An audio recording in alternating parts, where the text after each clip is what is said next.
Hi everyone, good morning. कैसे हो आप लोग? आई होप आप लोग बहुत बढ़िया हो गए दोस्तों। मैं भी एकदम बढ़िया हूँ। स्वागत है आपका एक और नई वीडियो में।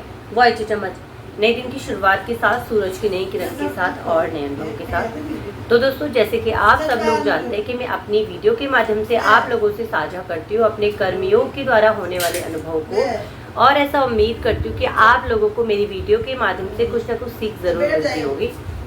और अगर आप मेरे चैनल पर नए हैं तो आप प्लीज़ मेरे चैनल को लाइक, शेयर और सब्सक्राइब कर सकते हैं, ताकि आपको हर न्यू नई वीडियो का नोटिफिकेशन मिले। तो दोस्तों, कल मैंने एक वीडियो बनाया था। वीडियो का फर्स्ट पार्ट था वो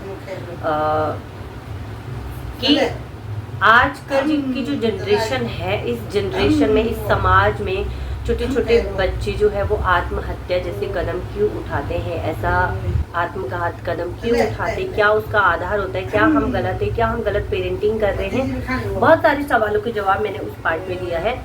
और 0 to 5 ईयर का जो फाउंडेशन होता है उसको कैसे बिल्डअप करना है, वो चीज़ बेसिकली मैंने उसमें साझा करी है। अगर आपने नहीं देखा है तो आप पहले जाकर पार्ट 1 को देखिए, तभी आपको आगे समझ आएगा। आज बात करेंगे 6 to 12 ईयर्स वालों के बारे में, कि इस एज ग्रुप वाले बच्चों के साथ कैसे हमें कांटेक्ट करना है, कैसे उनके साथ संबंध स्थापित करना है, क्या उनकी नीड है, कैसे उसको फुलफिल करना है, उन सब चीज़ों पर हम बात करेंगे। तो एक ब्रीफिंग मैं देती हूँ कि जैसे हमने 0 to 5 ईयर वाले जो बच्चे हैं उनको बहुत ढील दिया था, एकदम फ्री छोड़ दिया था। ये समझ लो कि वो अभी जन्म नहीं है, वो पेट में है, इस प्रकार उन्हें फ्री छोड़ दिया था। तो उसी प्रकार जैसे कि आप जानते हैं कि 6 साल का जब बच्चा हो जाता है तो वो दुनिया को समझने लगता है, वो चीज़ों के बारे में सोचने लगता है। मैं कौन हूँ, मेरी माता कौन है, मेरे पिता कौन है, मेरी फैमिली में क्या होता है, कैसे होता है, उन सब चीज़ों को समझने लग जाता है। अपना सेल्फ कॉन्फिडेंस वो बिल्ड करने लगता है। साथ साथ वो ग्रुप एज में कांटेक्ट करता है, ग्रुपिंग में आता है। स्कूल एज वो होती है, इस समय बच्चा स्कूल भी प्रॉपरली जाने लगता है और वो अन्य विभिन्न एक्टिविटी सीखने लगता है। साथ साथ वो चीज़ों को बहुत अच्छे तरीके से अंडरस्टैंड करने लग जाता है। जैसे कि घर में एक पिता है वो शराब पी रहे हैं तो वो आइडेंटिफाई कर सकता है कि दिस इज़ अल्कोहल। अगर एक माता घर में लड़ाई कर रही है तो वो अच्छे से समझ सकता है या समझ सकती है कि यहाँ पे फाइटिंग हो रही है। तो इस समय जो एज होती है वो बहुत ज़्यादा क्यूरियोसिटी वाली एज होती है। बच्चा हर समाज को जानना चाहता है, अपने आप को जानना चाहता है, अपने आप की जो छवि है वो बनाना चाहता है, अपने फ्रेंड्स में हर चीज़ नई सीखना चाहता है। तो इस समय बच्चों के साथ आपको अनुशासन से रहना है, पहली बात। दूसरी बात, आपको बच्चों के साथ कोऑर्डिनेट करना है, उसकी बातों के अकॉर्डिंग उसको क्या चाहिए उस नीड को फुलफिल करना है, लेकिन सम रूल एंड रेगुलेशन के तहत। उसको आपको जो सिखाना है वो रूल एंड रेगुलेशन में इस समय सिखाना है। अगर आपको लगता है कि मुझे अपने बच्चे को सुबह संध्या काल में उठाना है तो आपको पूरे रूल एंड रेगुलेशन पहले स्वयं फॉलो करने पड़ेंगे। साथ साथ उसके लिए भी अनुशासन सेट करना होगा कि नहीं, इसको 5 बजे उठाना है। उसका एक डेली रूटीन मेंटेन करके चलिए, उसका एक डेली रूटीन बनाइए, और साथ साथ में उसे अध्यात्म रास्ता भी दिखाइए, अध्यात्मता में उसकी रुचि बढ़ाइए। उसके लिए आप स्वयं पूजा पाठ करें और साथ साथ में उसको अपने साथ बिठाएं रूल रेगुलेशन के साथ। दूसरा, इस समय आपको बच्चे के फिजिकल एक्टिविटी पर बहुत ज़्यादा ध्यान देना है, उसको खेलने देना है। लेकिन याद रहिए ये ग्रुप एज है और ये एज ऐसी है, इसमें बच्चा बिगड़ भी सकता है और सुधर भी सकता है। अगर इस एज में बच्चा जो है गलत ग्रुप में चला गया और एक बच्चा गलत है तो पूरी ग्रुपिंग गलत हो जाएगी।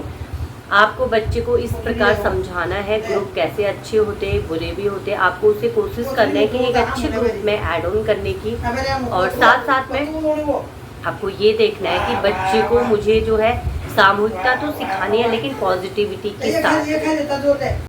तो दोस्तों, दूसरी बात करें स्कूलिंग की, तो इस समय आपका बच्चा जो है प्रॉपर कक्षाएं लेता है, और आपको एक अच्छे स्कूल का चयन करना है जहाँ पे फुल फिजिकल एक्टिविटी होती हो, जहाँ पर वातावरण जो है टोटल मिला के पॉजिटिव हो।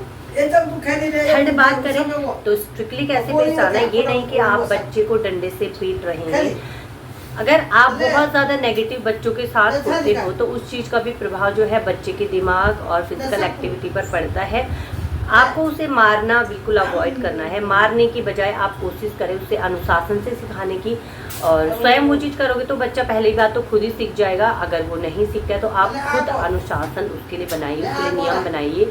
सब चीज़ एक जो है ना, जैसे अनुसूची होती है बुक की आगे, उस तरह से आपको उसकी लाइफ को मेंटेन करना है 6 to 12 ईयर। ओके, तो ये बात है। बाकी आपको जो है अपने बच्चे को किस तरह से उसका खान पान, उसका खेल, उसका जो पूजा पाठ, सब चीज़ इस समय आपको बच्चे को एक नियम के अनुसार सिखाना है। ओके, नेक्स्ट बात करेंगे 12 से 18 साल की एज में। तो 18 से 19 या 22 साल तक आप मान लीजिए, जो कि किशोरावस्था होती है, 21 साल ज़्यादातर।